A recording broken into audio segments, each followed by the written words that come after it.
संस्कृति में सोने चांदी का विशेष महत्व है। सांस्कृतिक मूल्यों के अलावा इनका आर्थिक मूल्य भी है। यही नहीं, हिंदू रीति रिवाज में सोने को माँ लक्ष्मी का रूप भी माना गया है। निवेश के लिहाज से लोग साल भर सोना चांदी खरीदते हैं, लेकिन त्योहारों पर खासकर धनतेरस में सोना या चांदी खरीदना बेहद शुभ माना जाता है।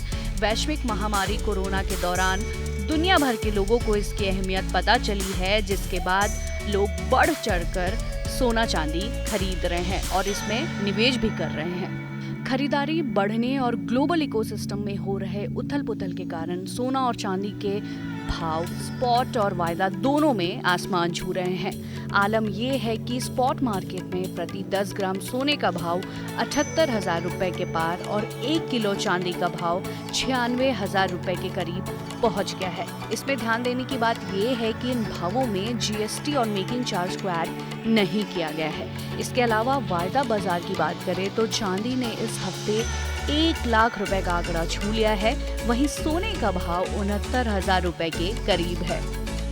हमने सालों से अपनी दादी, नानी या माँ को सोने चांदी के गहने पहनते या उन्हें दूसरों को शादी या त्योहार में गिफ्ट करते देखा है, लेकिन गहने, सिक्के, बार के अलावा कई ऑप्शन है जिसे आप इस त्योहारी सीजन एक्सप्लोर कर सकते हैं। तो आइए जानते हैं कि सोने चांदी में निवेश के तरीके क्या हैं। पहला है फिजिकल गोल्ड सिल्वर।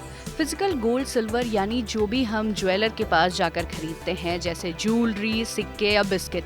अगर गहने खरीदते हैं तो उस पर मेकिंग चार्ज भी देना पड़ता है, लेकिन फायदा ये है कि इसका इस्तेमाल लोन लेने के लिए भी किया जा सकता है। साथ ही इसे भविष्य में बेचकर मार्केट प्राइस के हिसाब से ज्यादा पैसे कमाए जा सकते हैं। इसके अलावा इन पर किसी भी तरह का ब्रोकरेज या मैनेजमेंट फी लागू नहीं होता है। दूसरा है डिजिटल गोल्ड सिल्वर। मात्र 1 रुपए से भी इसमें निवेश शुरू किया जा सकता है। जो भी सोना चांदी आप खरीदते हैं उसे वॉल्ट में रखा जाता है, जिसका बीमा होता है, और खास बात यह है कि इसे कभी भी बेचा जा सकता है। तीसरा है ईटीएफ के जरिए निवेश। ईटीएफ यानी एक्सचेंज ट्रेडेड फंड, जिसमें निवेशक इलेक्ट्रॉनिक तरीके से सोना चांदी खरीद या बेच भी सकते हैं और आर्बिट्राज गेन यानी एक मार्केट से खरीदकर दूसरे मार्केट में बेचने का फायदा उठा सकते हैं। ईटीएफ में निवेश करने के लिए डीमैट खाते की जरूरत होती है। खास बात यह है कि महज 1 ग्राम के मिनिमम वैल्यू से आप इसमें निवेश शुरू कर सकते हैं।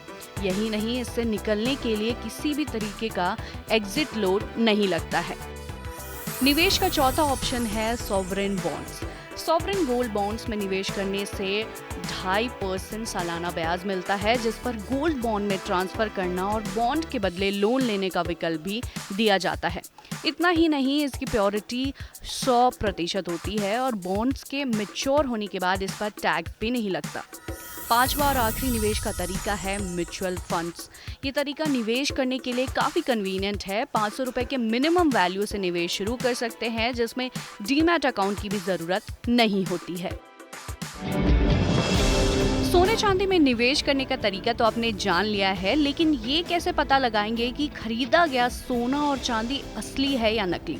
तो इसका सबसे प्रभावी तरीका है हॉलमार्किंग। हॉलमार्किंग यानी एक स्टैंडर्ड सर्टिफिकेट जो शुद्धता की गारंटी देता है। अब ऐसा माना जाता है कि चांदी के गहनों, सिक्कों को हॉलमार्किंग की ज़रूरत नहीं होती है, लेकिन सोने की हॉलमार्किंग बेहद ज़रूरी है। यानी जब भी आप सोना खरीदें तो हॉलमार्किंग ज़रूर चेक करें। अमूमन हॉलमार्किंग चेक करने के लिए 3 सिंबल्स देखे जाते हैं। पहला BIS का लोगो, दूसरा शुद्धता का ग्रेड यानी कैरेट, और तीसरा 6 अंकों वाला HUID यानी hallmark unique identification. HUID check करने के लिए आप BIS केयर ऐप डाउनलोड कर सकते हैं, जो आपको प्ले स्टोर पर आसानी से मिल जाएगा। जिसके बाद आप 6 अंकों वाला यूनिक अल्फा न्यूमेरिक कोड, जो हर ज्वेलरी के लिए अलग होता है, उसे BIS केयर ऐप में डालकर उसकी प्योरिटी चेक कर सकते हैं। ये सब करने के बाद भी अगर आपको हॉलमार्किंग से जुड़ी कोई भी शिकायत है तो hallmarking@bis.org.in की वेबसाइट पर जाकर या 01123234223 पर कॉल करके सहायता ले सकते हैं।